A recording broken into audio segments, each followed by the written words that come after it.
Boa noite. Graça e paz, amém? Obrigado, filha. Todos estão bem aí? Lembram do tema da mensagem de domingo passado? O pastor já deu uma ajudinha aí, né? Quando Deus deixa de ser prioridade. Esse foi o tema da mensagem de domingo passado sobre o livro do profeta Ageu. E hoje eu queria dar uma continuidade sobre esse livro para fecharmos pelo menos por enquanto ele aqui nessa noite. Amém, queridos? Estão comigo aí? Domingo passado estava bonito, glória a Deus, aleluia, vocês estavam bem, né? E é isso mesmo, estamos juntos aqui nessa caminhada com o Senhor. Quero agradecer desde já a presença de todos, em especial aqueles que estão nos visitando nessa noite. Sejam muito bem-vindos, que o Senhor possa falar profundamente ao seu coração e ao nosso também, ao coração daqueles que estão nos acompanhando ali via as redes sociais. Que Deus abençoe a vida de todos nós, amém? Eu queria voltar, Fabi, lá no livro de Ageu, no capítulo 1, e eu queria ler novamente os versículos que domingo passado nós trabalhamos, só para a gente ficar um pouquinho mais situado aí nessa continuidade que nós daremos hoje. Então eu queria que você abrisse comigo lá no livro do profeta Ageu, no capítulo 1, e nós vamos aqui relembrar os versículos que foram lidos aqui no domingo passado, que foi do versículo 1 ao 11, amém? Queria que você abrisse aí a sua Bíblia comigo, seja ela física, seja ela no aplicativo aí. Se você não trouxe, também não tem problema, a Fabi vai projetar ali para nós. A versão hoje aqui é NVI. Eu queria que você acompanhasse junto comigo essa leitura, amém? Acharam aí o livro do profeta Ageu, o Antigo Testamento, lá no finzinho, lá um pouquinho antes aí de Malaquias, Zacarias, amém? Vamos ler juntos?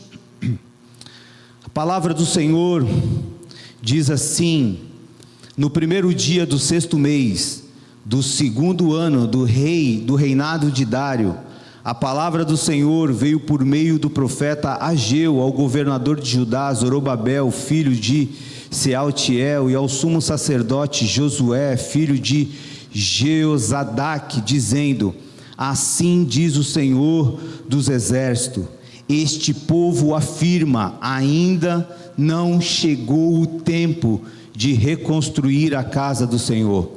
Por isso, a palavra do Senhor veio novamente por meio do profeta Ageu: acaso é tempo de vocês morarem em casas de fino acabamento, enquanto a minha casa continua destruída? Agora sim diz o Senhor dos exércitos: vejam aonde os seus caminhos o levaram.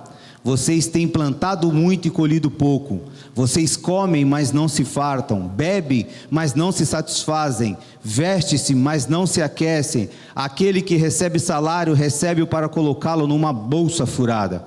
Assim diz o Senhor dos exércitos: vejam aonde os seus caminhos o levaram. Subam ao monte para trazer madeira. Construam o templo, para que eu me alegre e nele seja glorificado, diz o Senhor. Vocês esperavam muito, mas eis que veio pouco, e o que vocês trouxeram para casa eu dissipei com um sopro. E por que eu fiz? Pergunta o Senhor dos exércitos: por causa do meu templo, que ainda está destruído, enquanto cada um de vocês se ocupa com a sua própria casa. Por isso, por causa de vocês, o céu reteve o orvalho, e a terra deixou de dar seu fruto. Nos campos e nos montes provoquei uma seca, que atingiu o trigo, o vinho, o azeite, e tudo mais que a terra produz, e também os homens e o gado, o trabalho das mãos de vocês foi prejudicado. Lembram da palavra que o Senhor nos trouxe domingo passado, em cima dessas verdades, em cima desses versículos, pegando todo o contexto histórico desse povo? O povo estava no cativeiro da Babilônia, e Deus, de uma forma maravilhosa, mais uma vez vai e liberta o povo. Usa um rei persa que deu a liberdade ao povo, mas não só a liberdade, mas deu a autorização para que eles reconstruíssem o templo. E eles voltaram de lá alegres, dizendo: olha, agora vamos voltar para casa e reconstruir o templo. Começaram bem, começaram restaurando o altar e os fundamentos do templo, mas então surgiram oposições, opositores, dificuldades políticas, desânimo e resistência, e a obra parou. E aqui está uma das grandes tragédias espirituais do livro, e também vai aqui uma grande lição para mim e para você. Sempre que você começar a fazer a obra para o Senhor, sempre vai se levantar opositores. Sempre que você der um passo em direção ao Senhor e à sua obra, sempre, seja na conversão, seja na reconciliação, ou em alguma área da vida que nós venhamos a tomar uma posição diante de Deus, sempre se levantará opositores. Mas creia numa coisa: sempre se levantará para cair em nome de Jesus. Amém, queridos? Creia nessa verdade, creia. Lembre-se que a obra que Deus começou na minha e na sua vida, Ele é fiel para terminar. Filipenses capítulo 1, versículo 6, a palavra do Senhor vai dizer: estou convencido de que aquele que começou a boa obra em vocês, vai completá-la até o dia de Cristo Jesus.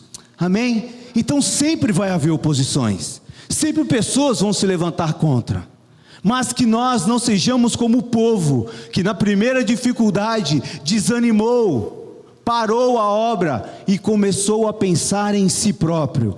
Diante da oposição de homens, o povo abandonou a obra de Deus, abandonou a missão para viver os seus próprios interesses, com uma desculpa esfarrapada de que ainda não chegou o tempo, ainda não é tempo. Você já ouviu essa frase antes? Ainda não é tempo de fazer a obra, ainda não é o momento. Você já ouviu isso? E começamos, através do texto que foi falado domingo passado, a insatisfação de Deus, que lá no versículo 2, quando ele diz assim: olha, este povo, e não mais o meu povo. No versículo 5, veja, Deus chama a atenção do povo, leva o povo a uma reflexão profunda com uma frase: veja aonde os seus caminhos os levaram, ou em outras versões, considerai os vossos caminhos. E o que Deus está querendo dizer? Deus está chamando o povo para parar tudo e olhar para dentro de si. Olhe, pare um pouco com o que vocês estão fazendo.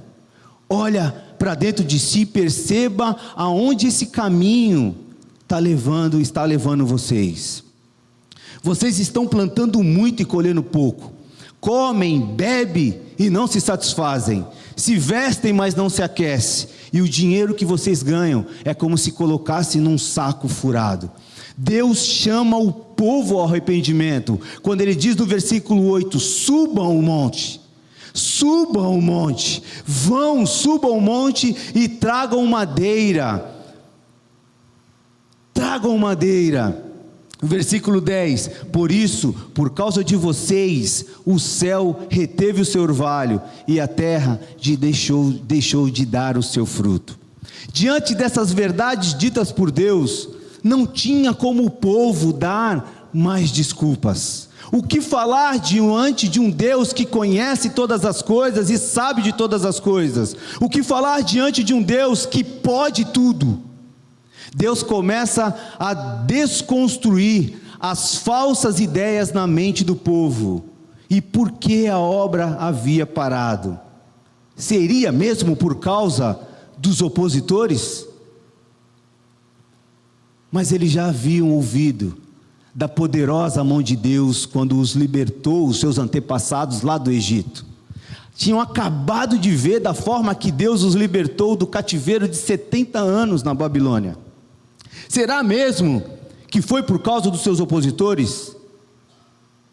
E quando olhamos o texto, nós vamos perceber que não foi por causa dos opositores, não foi por causa do rei, não foi por causa do governador, não foi por causa de um presidente, não foi por causa do sacerdote, não foi por causa do líder que a crise se instalou ali naquele lugar. Foi por causa das próprias escolhas, do abandono da obra de Deus, que representaria a presença de Deus no meio deles, que a obra parou. Por isso que ele vai dizer no versículo 10, por causa de vocês.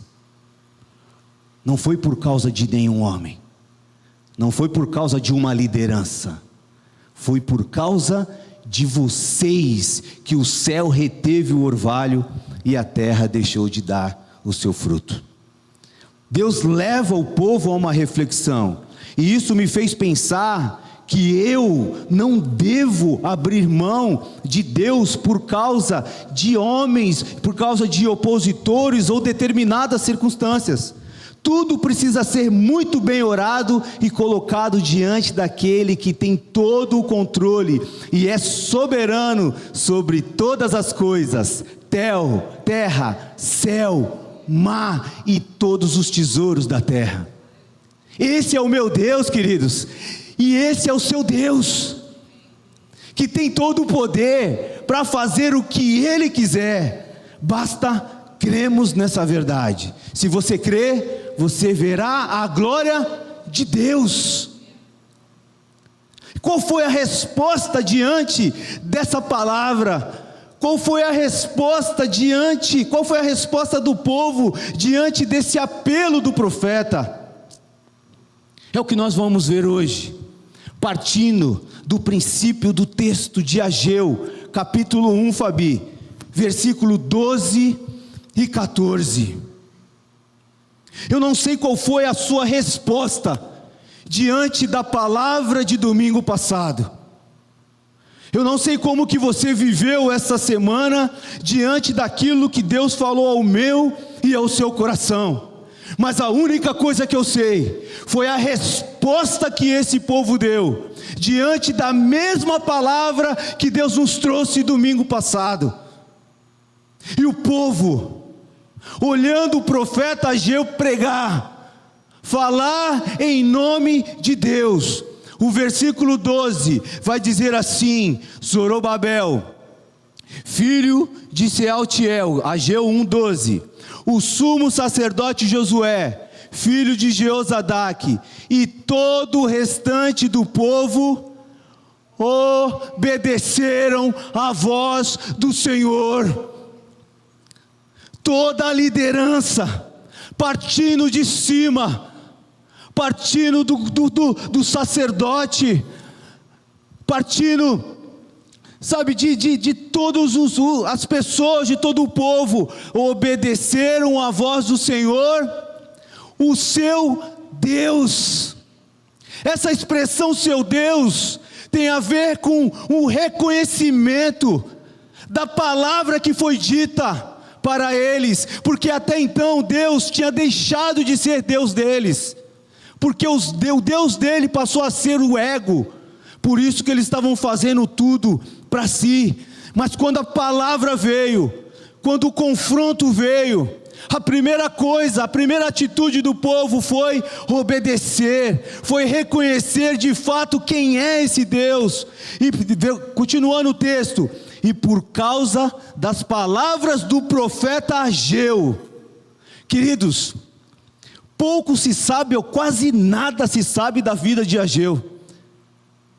O que se sabe dele está escrito aqui. E isso nos mostra que todos os profetas que Deus usou, todas as mulheres que foram grandiosamente usadas por Deus, assim também como o profeta Ageu, eles não são diferentes de nós.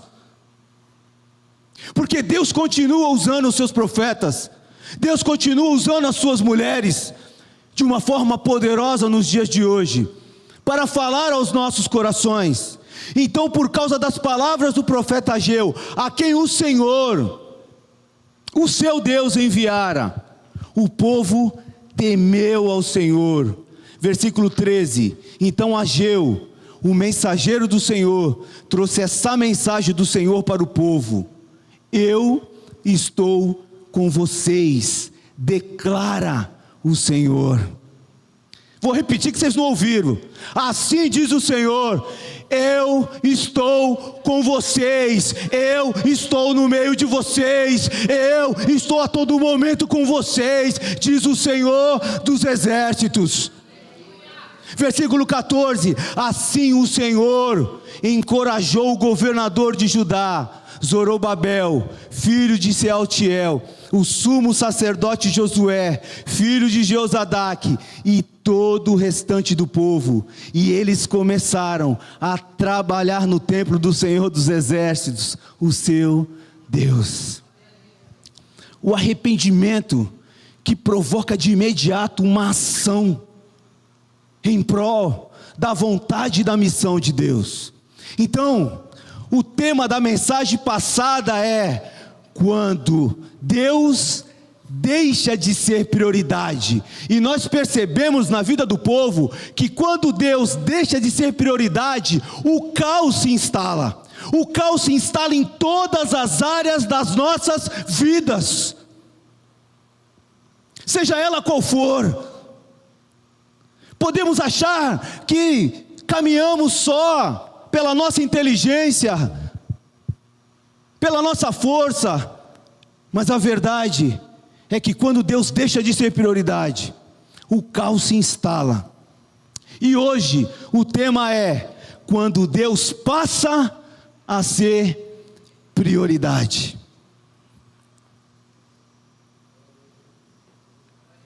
Uma frase de proposição: quando a palavra de Deus confronta os corações, e esses corações respondem com temor e obediência, Deus restaura a sua presença no meio do povo, querido. Vou repetir: quando a palavra de Deus, a palavra que gera vida, a palavra que criou todas as coisas, a palavra do Deus eterno, quando essa palavra, ela confronta corações, e esses corações respondem com temor e obediência, Deus restaura a sua presença no meio do povo.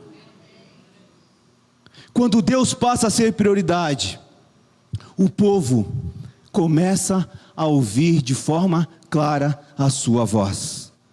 Ageu capítulo 1, versículo 12 vai dizer que o governador, o sacerdote e todo o restante do povo obedeceram à voz do Senhor seu Deus.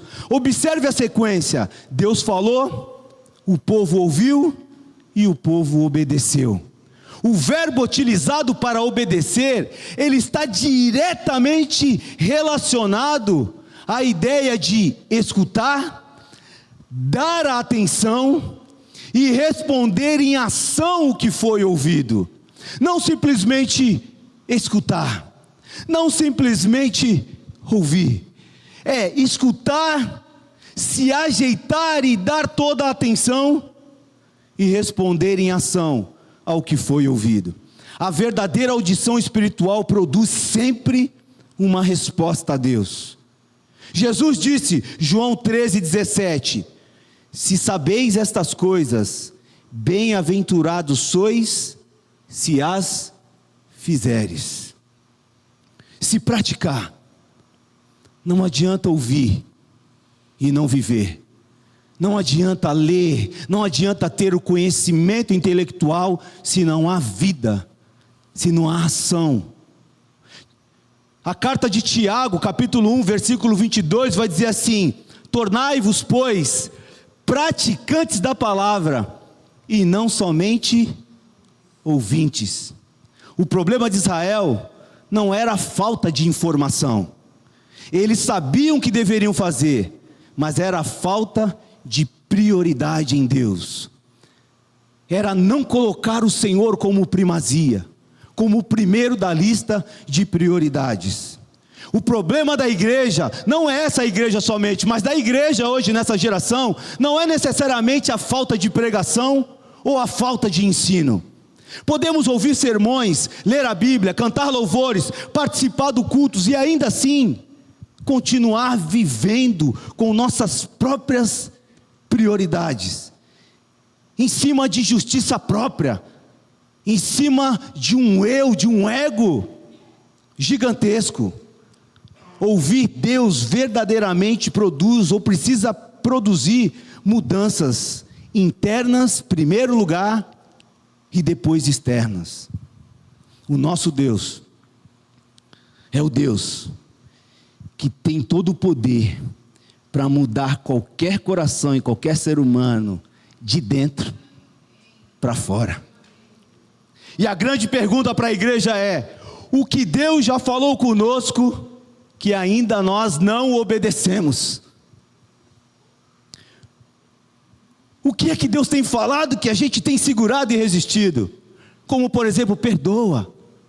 Como por exemplo, ame os vossos inimigos. Como por exemplo, pare com as maledicências. Porque muitas vezes nós pedimos para que o Senhor fale conosco, e Deus fala. Deus fala de muitas formas.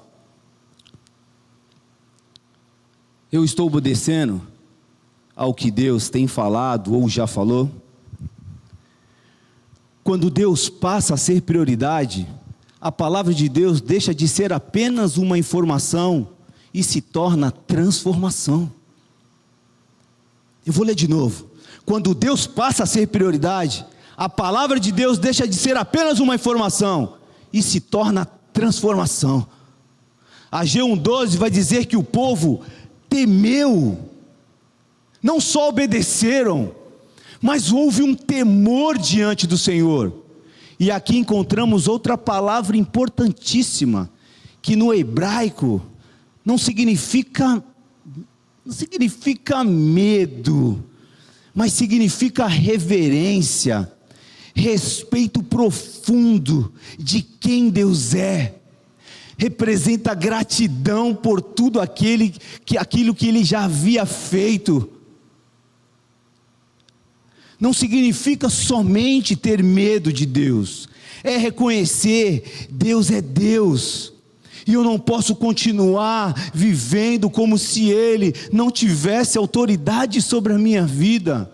Não dá para aqueles que um dia entregaram a sua vida a Jesus Cristo, continuar vivendo a sua vida sem que Ele seja o Senhor absoluto de todas as áreas, vontades, desejos dos nossos corações.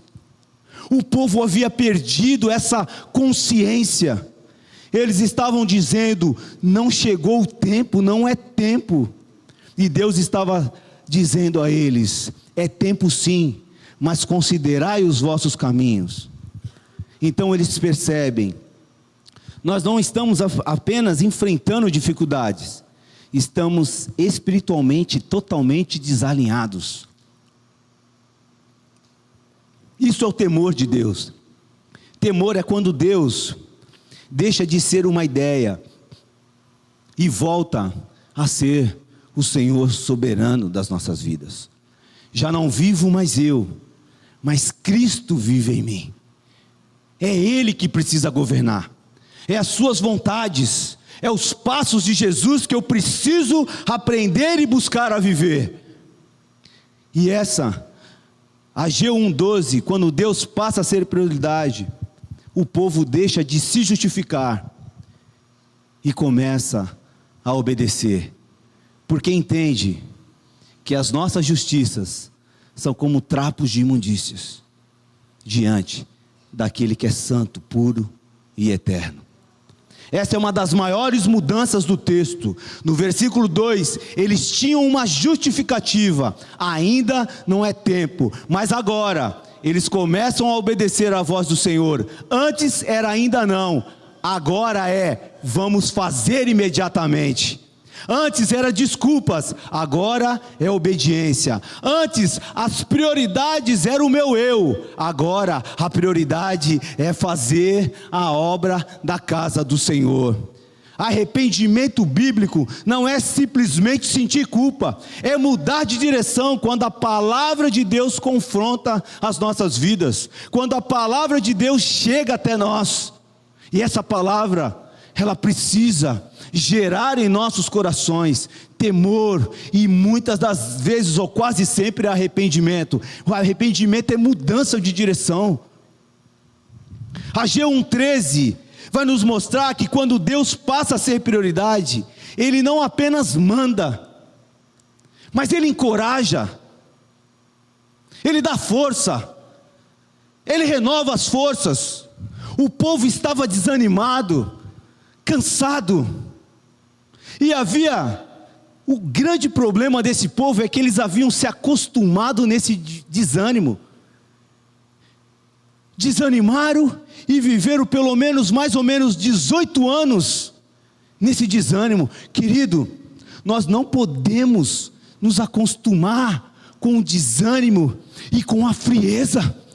Em nosso coração, todos os dias precisa haver um anseio pela presença de Deus, por uma busca do Senhor, porque uma coisa nós temos a certeza: a fonte, ela é inesgotável, querido. O que você precisa está na fonte, o que você precisa está na mesa, ou melhor dizendo, quando Deus chama o povo para dizer, suba ao monte e tragam madeira, é porque no monte tinha tudo aquilo que eles precisavam para reconstruir o templo.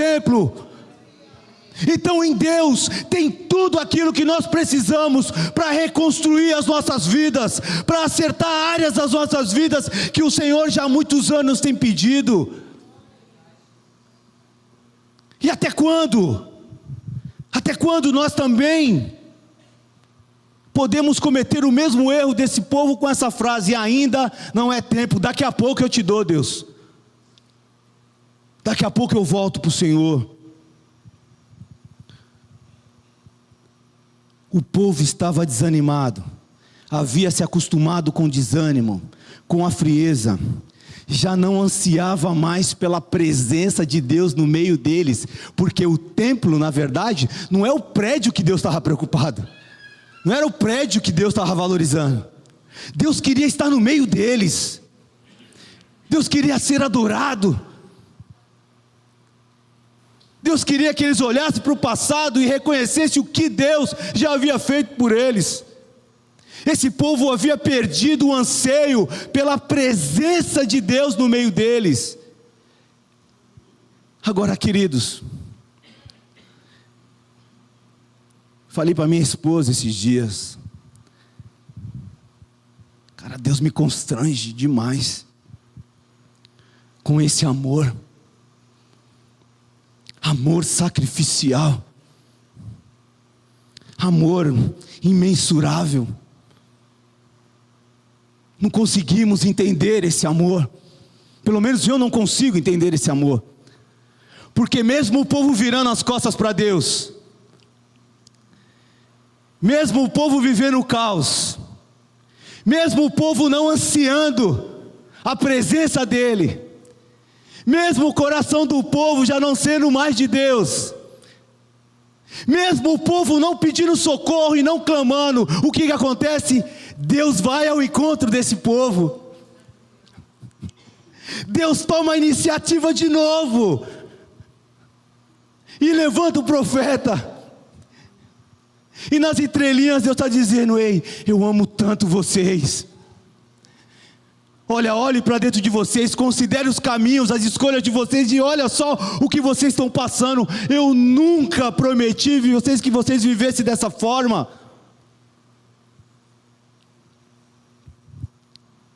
E aí o Senhor disse: coragem, eu, o Senhor, estou com vocês. Não, vocês não entenderam, cara. Quem está falando isso aqui é o Criador dos céus e da terra, queridos. É o que tem poder para tremer, como ele diz, pelo seu poder. Vocês não entenderam isso, cara? Esse Deus vai diante desse povo desobediente e olha para eles e diz assim: ei, coragem, força, eu estou com vocês, queridos. Aleluia, meu Deus do céu. Observem a ordem da palavra. Primeiro eles ouviram, depois eles temeram, depois eles obedeceram. Então Deus declara: olha, eu sou com vocês. Isso é poderoso, porque a maior bênção na vida do povo de Deus não é simplesmente um templo feito com bloco, com telhado, não é um prédio pronto ou muitos recursos. A maior bênção que nós podemos receber da parte de Deus é a presença desse Deus de forma palpável, querido. Fará toda a diferença na nossa vida, buscar esse Deus maravilhoso, uma intimidade, um relacionamento com Ele fará toda a diferença na nossa vida. Por isso que a frieza, a apatia, o desânimo tem que bater retirada em nome de Jesus da nossa vida, queridos. Não podemos viver como se Ele não tivesse existido. Não podemos viver como se Ele estivesse morto. Deus está vivo, e a promessa para mim e para você é que Ele estaria hoje aqui. Ele estaria hoje aqui, prestes a fazer milagres, porque essa atmosfera é uma atmosfera de milagre e adoração ao Senhor, querido. Aleluia!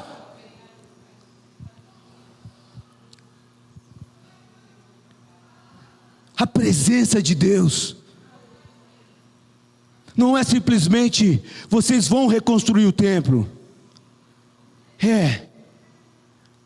De agora em diante, depois desse arrependimento, vocês vão construir o templo, mas vocês vão reconstruir o templo comigo. Vocês vão fazer as coisas comigo. Querido, isso é lindo demais, cara. Isso é lindo demais.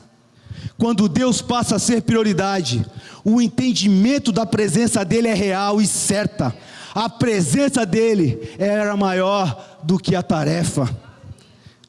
E essa pequena frase contém uma enorme verdade teológica: eu sou com vocês, eu sou convosco. Deus não prometeu que não haveria dificuldade. Deus não prometeu, olha, que tudo vai ser fácil. O que Deus prometeu é que estaria conosco todos os dias das nossas vidas, querido. Isso muda geral. Moisés descobriu isso, Josué descobriu isso, Davi descobriu isso. E esses dias a gente pregou sobre o Salmo 23. E o que o Salmo 23 fala no seu versículo 1? O Senhor é o meu pastor, e Ele nunca faltará.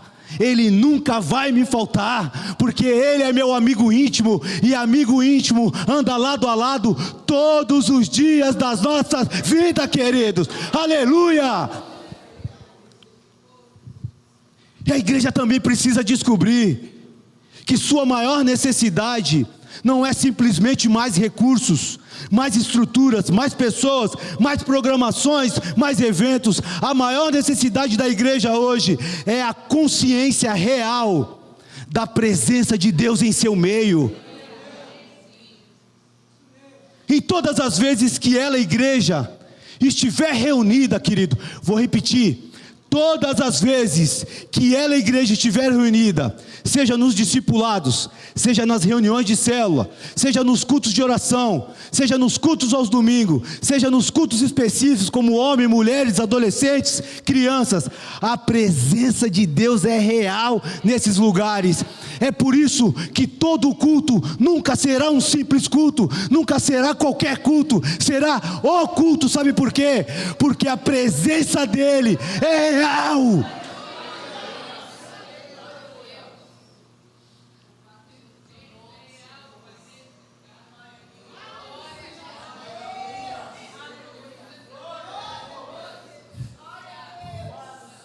A igreja precisa ter essa consciência.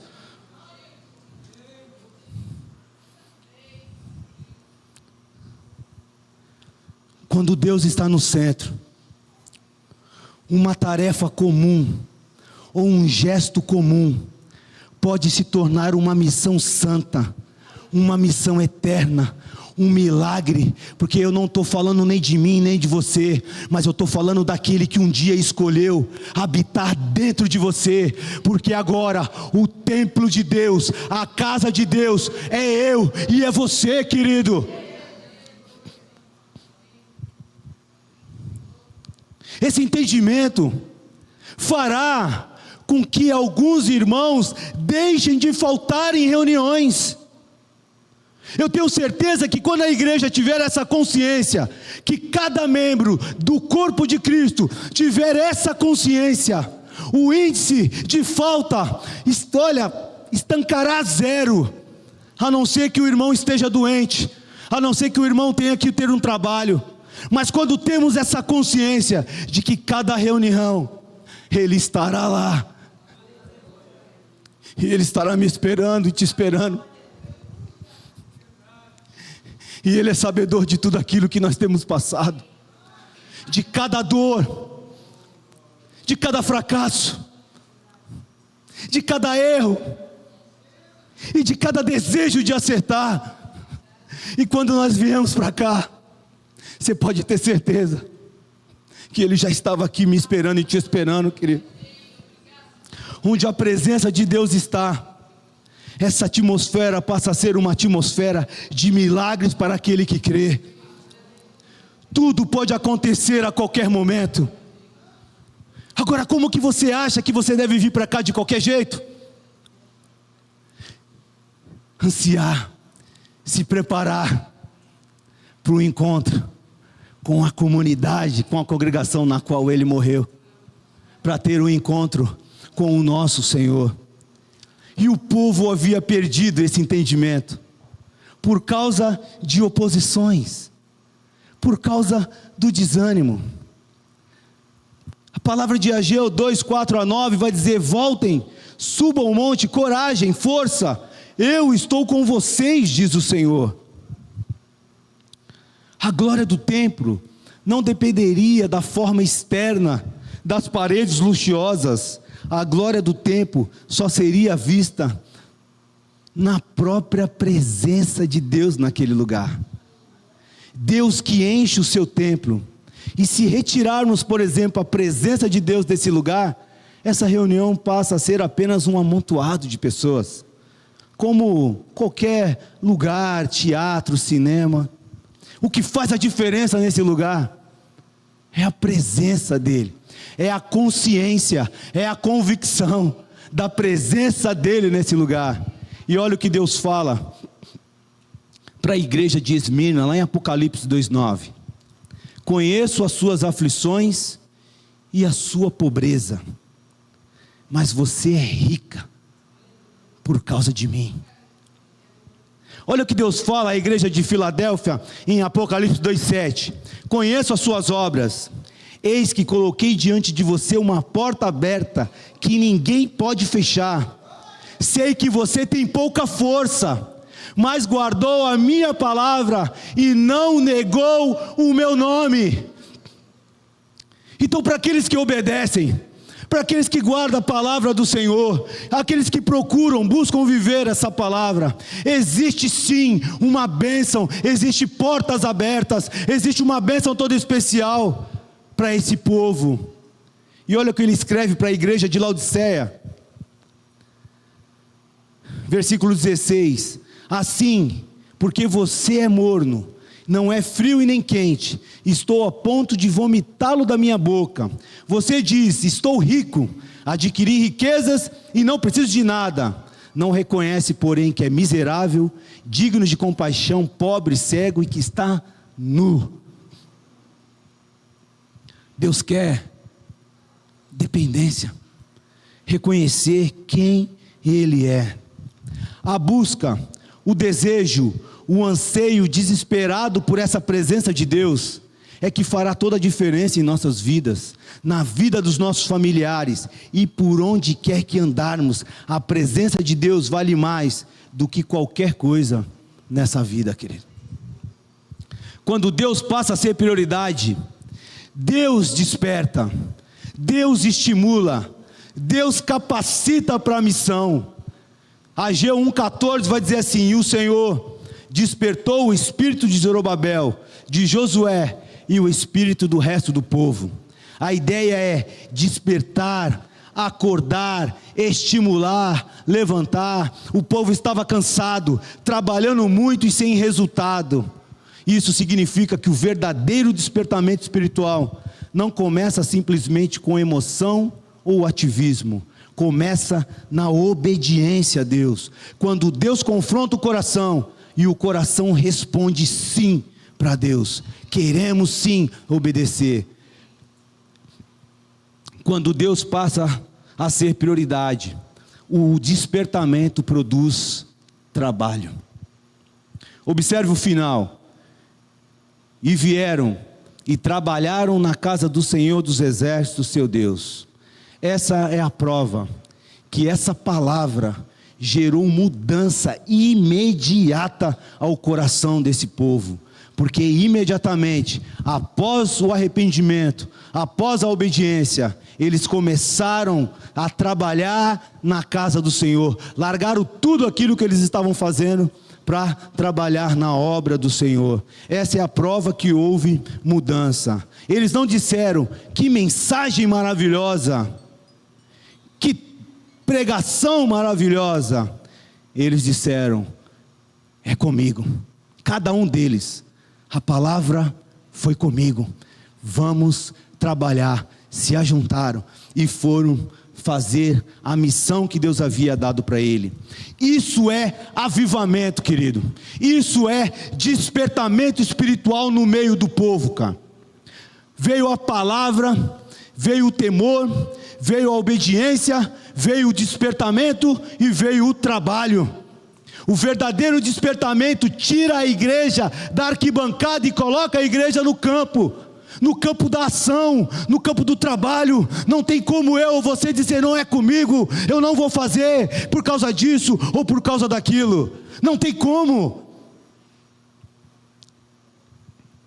A palavra de Deus alcançou o coração, alcançou as prioridades, alcançou as mãos e alcançou as atitudes desse povo. Então, quando Deus passa a ser prioridade, a ordem das coisas começam a mudar dentro de nós. A forma de pensar, a forma de ver a vida começa a mudar dentro de nós, porque as coisas já não passam a ser mais para mim, as coisas passam a ser totalmente para Ele, porque tudo aquilo que tenho, tudo aquilo que possuo, foi Ele que me deu, e retorna para Ele, para a honra e glória desse Deus. E eu quero terminar aqui, queridos. Não é mais a minha vida primeiro, não é mais a minha casa primeiro, não é mais a minha segurança primeiro, não é mais os meus interesses primeiro. Primeiro é a vontade de Deus, é a busca pela presença desse Deus, é a sua obra e a sua missão. E isso não significa abandonar a família, isso não significa abandonar o trabalho ou as responsabilidades. Isso significa que Deus precisa estar em primeiro lugar sempre, nas minhas escolhas, nos meus desejos, nos meus sentimentos, em cada passo, nas minhas ações, aquilo que eu vejo, aquilo que eu ouço, aquilo que eu falo, Ele precisa ser a primazia, querido. Quando Deus está no centro, todas as áreas de nossas vidas se encaixam perfeitamente dentro do propósito e da missão para a qual cada um de nós aqui fomos chamados. Nunca essa missão, nunca esse trabalho será um fardo para nós, um fardo pesado que nós não podemos carregar. O que traz fardo, o que traz peso é a desordem em nossa vida quando nós não priorizamos a vontade dEle, queridos. E eu queria terminar lendo Ageu capítulo 2, do versículo 1 ao 9. O texto vai dizer assim: no 21º dia do 7º mês, veio a palavra por intermédio do profeta Ageu. Pergunte o seguinte ao governador de Judá, Zorobabel, filho de Sealtiel, o sumo sacerdote Josué, filho de Josadaque, e ao restante do povo: quem de vocês viu este templo em primeiro esplendor? A pergunta aqui é para os mais velhos, claro. Quem de vocês viu este templo em seu primeiro esplendor? Comparado a ele, não é como nada o que vocês veem agora? Coragem, Zorobabel, declara o Senhor. Coragem, sumo sacerdote Josué, filho de Josadaque. Coragem ao trabalho, ó povo da terra, declara o Senhor, porque eu estou com vocês, declara o Senhor dos exércitos. Essa é a aliança que fiz com vocês quando vocês saíram do Egito. Meu espírito está entre vocês, não tenham medo, assim diz o Senhor dos exércitos. Dentro de pouco tempo farei tremer o céu, a terra, o mar e o continente. Farei tremer todas as nações, as quais trarão para cá os seus tesouros, e encherei esse templo de glória, diz o Senhor dos exércitos. Tanto a prata quanto o ouro me pertence, declara o Senhor dos exércitos. A glória deste novo templo será maior do que a do antigo, diz o Senhor do exército, e nesse lugar estabelecerei a paz, declara o Senhor dos exércitos, querido. Há uma bênção para aqueles que obedecem, há uma bênção para aqueles que temem ao Senhor, há uma bênção para aqueles que trabalham na obra do Senhor, há uma bênção àqueles que resistem às oposições, que resistem às fortalezas que se levantam, porque todas elas se levantam para cair sempre em nome de Jesus, queridos. A glória da segunda casa será maior do que a primeira. O texto está apontando aqui para o Messias, para Jesus Cristo. Quando a glória de Jesus Cristo veio e encheu o templo, caprichado por Herodes, aquele lugar tremeu com o poder. E João, o Evangelho de João no capítulo 1, ele já fala desse Deus que se veio como carne. Oh Deus amado, cansei.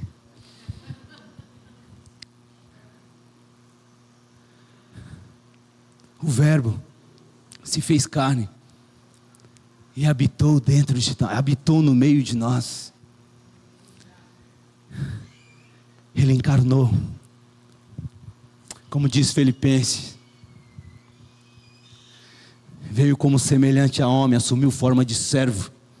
Já falamos sobre isso aqui, a intensidade da obediência de Jesus. Agora, queridos, esse povo, eles poderiam dizer não a Deus. Eles ouviram a mensagem, a mesma mensagem, e eles poderiam resistir ao chamado, dizer não, nós não queremos mais, estamos cansados, nós não queremos mais, preferimos viver a nossa própria vida, preferimos viver o meu trabalho. Afinal de contas, as coisas até estão caminhando bem. E se o povo dissesse se o povo dissesse não para Deus, Deus não iria obrigá-los, porque Deus não obriga ninguém.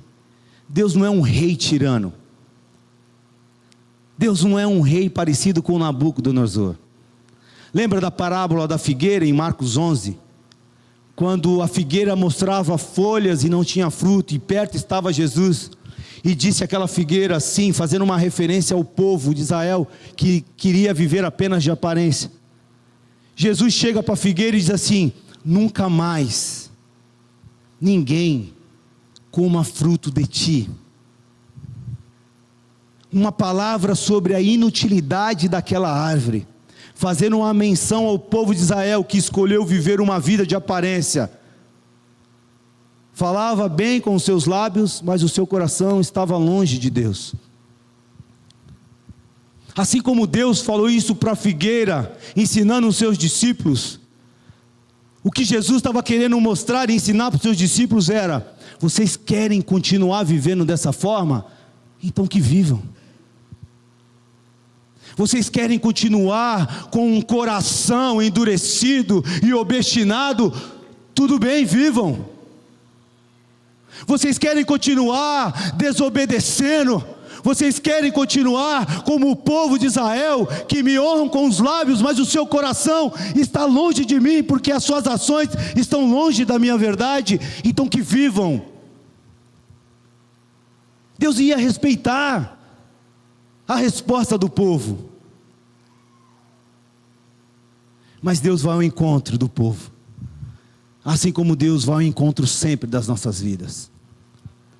Qual é a resposta que você vai dar para Deus a partir dessas duas mensagens?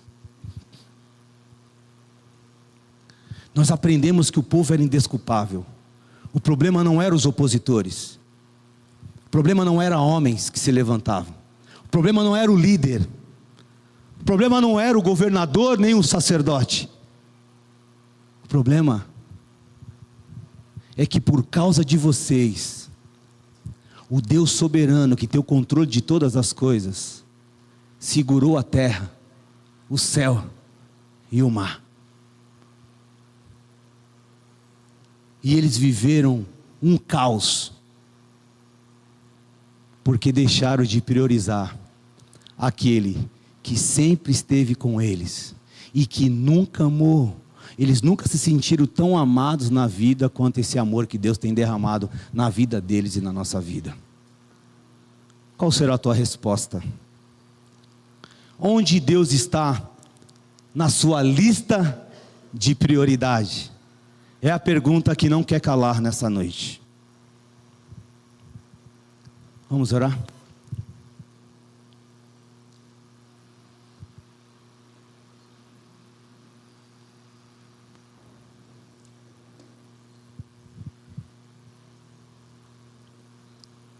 A palavra veio. E qual é a resposta que você dará para o Senhor? Deus não está interessado em saber aonde você está, o que você está construindo, a sua carreira, a sua família, os seus sonhos, sua imagem. Enquanto tudo isso cresce, possivelmente a sua vida espiritual pode estar em ruínas. Tudo isso pode e deve acontecer quando Ele passa a ser prioridade na nossa vida. Não é errado construir uma carreira, uma família, ter sonhos, crescer, mas que esse crescimento seja acompanhado com um crescimento espiritual. Que esse crescimento, à medida que você vai crescendo, à medida que Deus vai te abençoando, esse teu anseio, ele cresça junto pela presença desse Deus maravilhoso. Talvez hoje Deus esteja dizendo ao seu coração: considerai os vossos caminhos, veja para onde as suas escolhas estão te levando.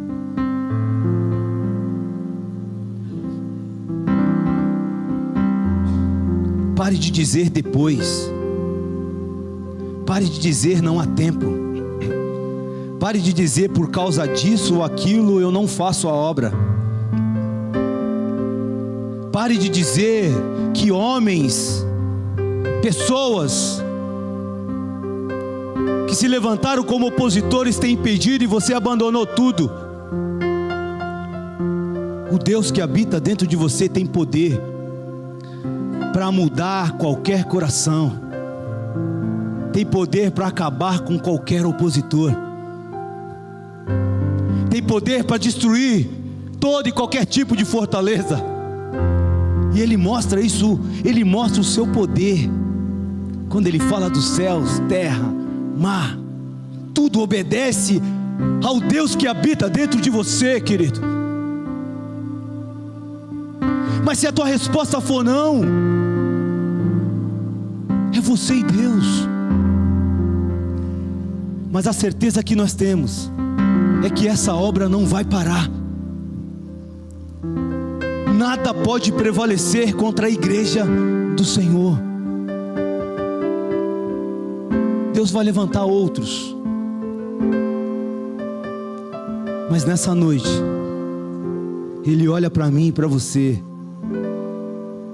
e diz lá no fundo do teu coração: coragem, força, eu te fortaleço, diz o Senhor.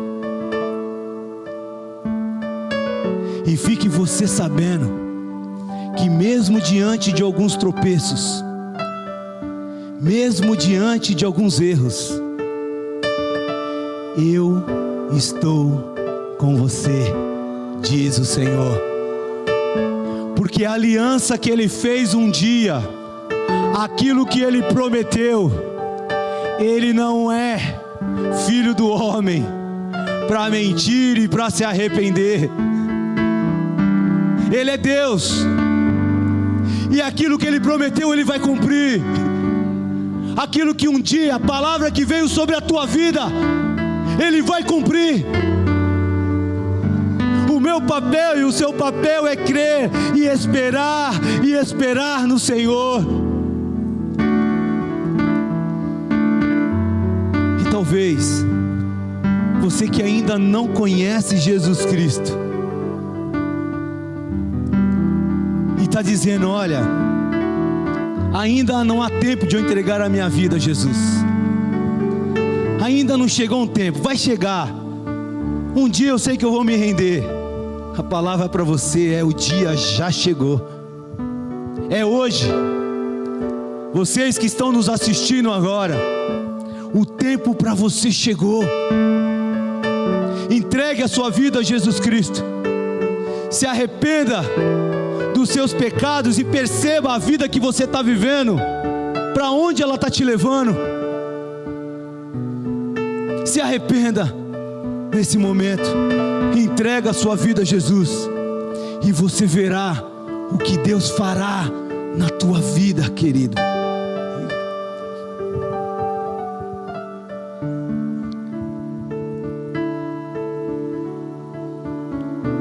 Jesus não está chamando você para reformar a sua vida sozinho.